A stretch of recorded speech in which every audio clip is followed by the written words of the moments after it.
Eh bien, déjà, c'est par goût et par sensibilité.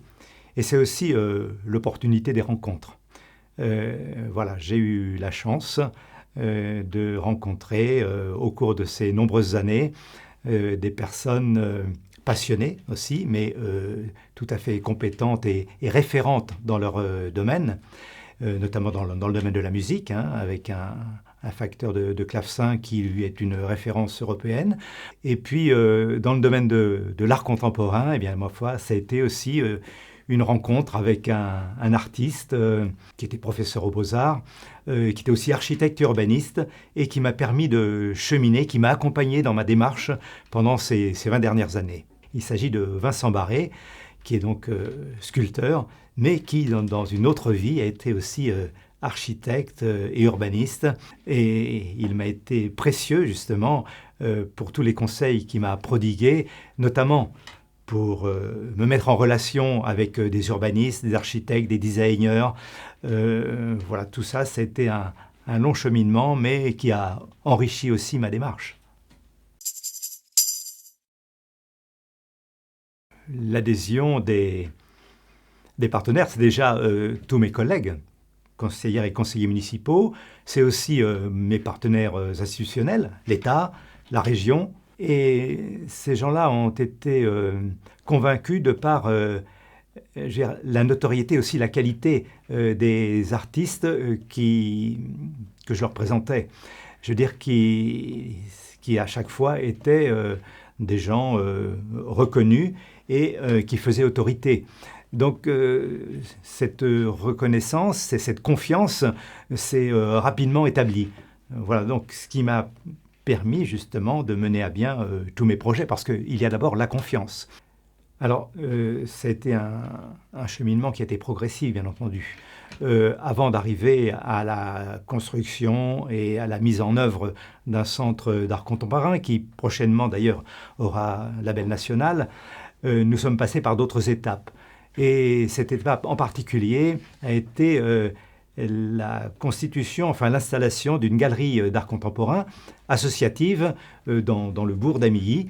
Et je veux dire, petit à petit, ma foi, la confiance aussi s'est installée, puisqu'on avait la preuve avec effectivement un certain nombre d'artistes qui venaient régulièrement exposer et fréquenter cette galerie. Et bien, ma foi, les relations se sont établies, et encore une fois, des relations de confiance.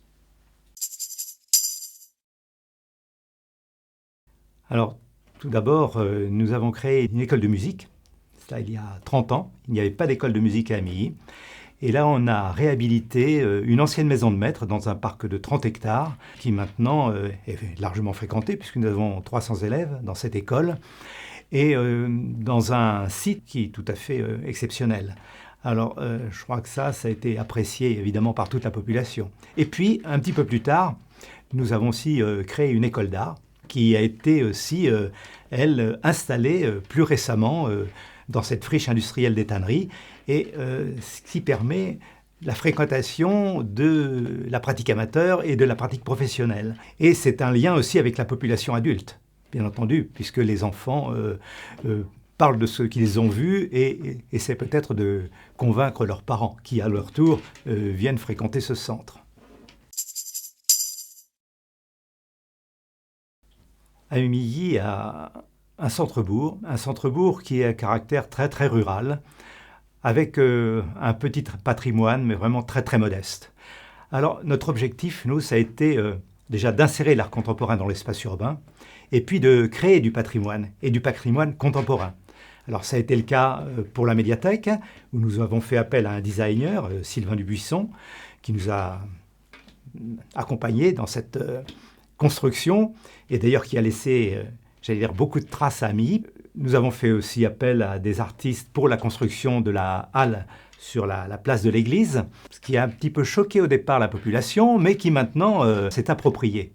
La grille de l'église est une œuvre de Vincent Barré, voilà, qui maintenant est très remarquée et qui fait aussi la fierté de la population.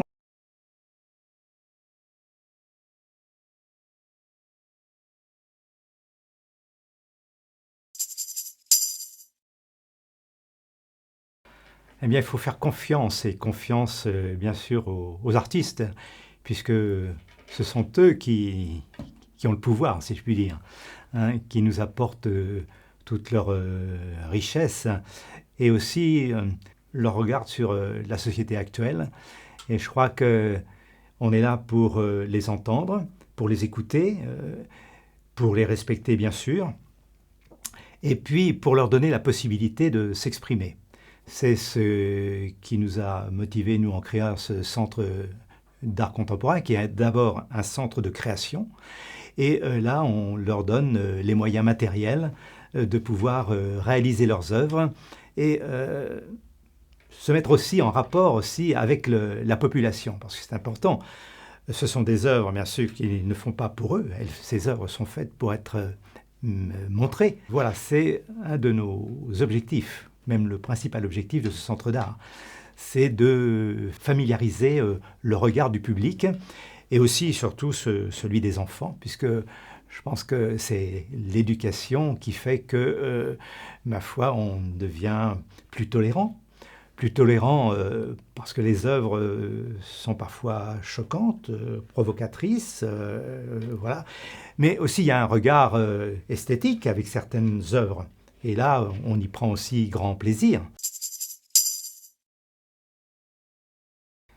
Je pense que les finances, c'est un faux problème. Effectivement, il faut des moyens pour construire, pour faire évoluer sa ville. Mais après, c'est une question de volonté, de curiosité aussi. Je veux dire, on peut réaliser des œuvres dans l'espace urbain, par exemple, qui ne sont pas très onéreuses. De même pour l'architecture. Ce qu'il faut, c'est être exigeant.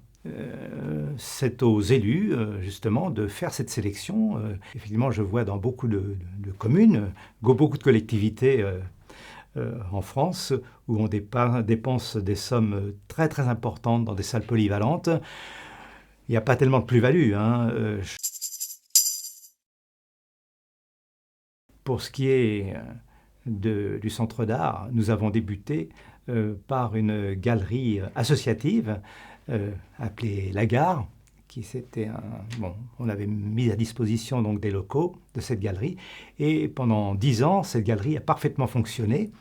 Et ensuite, la collectivité a pris le relais lorsque nous avons construit le Centre d'art contemporain.